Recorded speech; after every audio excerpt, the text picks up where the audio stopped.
माता सीता और श्री राम का वियोग एक तोते के श्राप के कारण हुआ था। माता सीता और तोते की कहानी। आप सभी ने भगवान राम और सीता के कई कहानियां सुनी और पढ़ी होगी, लेकिन एक कहानी ऐसी भी है जिसे आप लोग कम ही जानते होंगे। तो आज माता सीता के बारे में एक रोचक कथा जानते हैं। एक समय की बात है जब माता सीता अपने उपवन में घूमने गई थी। वहां कई देर तक फूलों को देखती रही, फिर आकाश को निहारा। तभी देखा कि तोते का एक खूबसूरत जोड़ा एक पेड़ पर आकर बैठ गया। तोता और तोती ने पेड़ पर बैठते ही बातें करना शुरू दी। तोती बोली, क्या आपको पता है स्वामी कि अयोध्या में श्री राम जी का जन्म हो चुका है? यही वो श्री राम जी है जिनका विवाह सीता माता से संपन्न होगा। तोता ने उत्तर दिया, हाँ पता है कि रामचंद्र जी का विवाह सीता माता से होगा।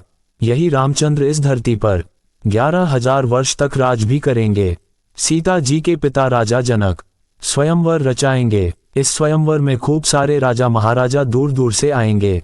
वह सभी राजा जनक द्वारा रखे गए धनुष को तोड़ने में असमर्थ होंगे। फिर दशरथ के पुत्र श्री राम उस धनुष को तोड़ेंगे और सीता जी उनको वरमाला पहना देगी। सीता जी उनकी बातों को ध्यानपूर्वक सुन रही थी। सीता जी को बहुत उत्सुकता हुई अपने भविष्य को जानने की। वह उन दोनों के पास गई। जब उन दोनों ने सीता माता को आते हुए देखा तो वह दोनों डर गए। वह डर के मारे उड़ने को तैयार ही थे कि तभी अचानक सीता जी ने उन दोनों को रोक लिया। सीता जी ने उन दोनों से कहा कि दोनों की डरने की बिल्कुल भी जरूरत नहीं है। सीता जी ने उन दोनों को आश्वासन दिया कि वही जनक पुत्री सीता है। उनकी यह बात सुनकर तोता तोती को चैन आया। सीता माता ने उनसे पूछा कि वह दोनों कौन से राजकुमार की बात कर रहे हैं। तब तोता और तोती ने बताया कि वह अयोध्या के राजकुमार और दशरथ पुत्र श्री रामचंद्र की बात कर रहे हैं। माता सीता ने पूछा, जिस धनुष की तुम बात कर रहे थे, क्या उसे कोई नहीं तोड़ पाएगा? तो इस पर तोते ने कहा कि वह धनुष केवल रामचंद्र जी ही तोड़ पाएंगे। इसके बाद सीता माता ने पूछा कि उन दोनों को इतनी गहरी बात किसने बताई? तो तोता और तोती ने कहा, उन दोनों को ये कथा महर्षि वाल्मीकि ने सुनाई। ये सारी बातें सुनकर सीता जी अपने आगे के भविष्य को जानने उत्सुक हो गई। सीता जी ने उन दोनों से कहा कि वह दोनों उनके महल में ही रहकर उनके भविष्य के बारे में बताएं। तो इस बात पर तोते ने कहा कि क्योंकि उसकी पत्नी गर्भवती है, इसलिए वह अभी तो महल नहीं चल सकते हैं, लेकिन बच्चे के जन्म के पश्चात वह दोनों सीता जी के महल जरूर आएंगे। लेकिन सीता माता उनकी बात को मानी नहीं और वह उन दोनों को महल में रुकने के लिए बाध्य करने लगी।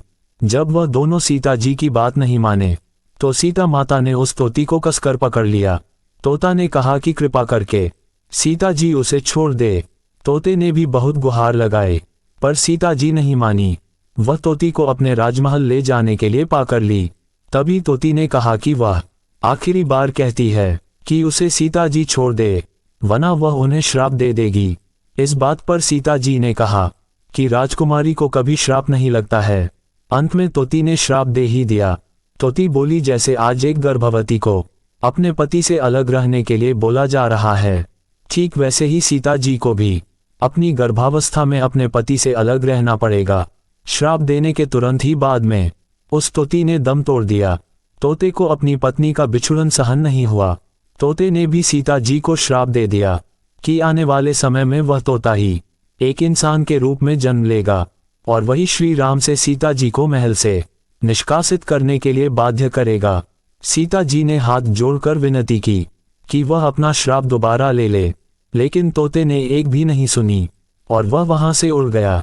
ये तोता वही धोबी था जिसकी वजह से माता सीता को महल छोड़कर जाना पड़ा था। दोस्तों, उम्मीद है कि आपको यह वीडियो पसंद आया होगा। इस पोस्ट को अपने दोस्तों और परिवार के साथ जरूर शेयर करें और वीडियो को लाइक करें, चैनल को सब्सक्राइब करें और भी ऐसे ही वीडियो देखने के लिए।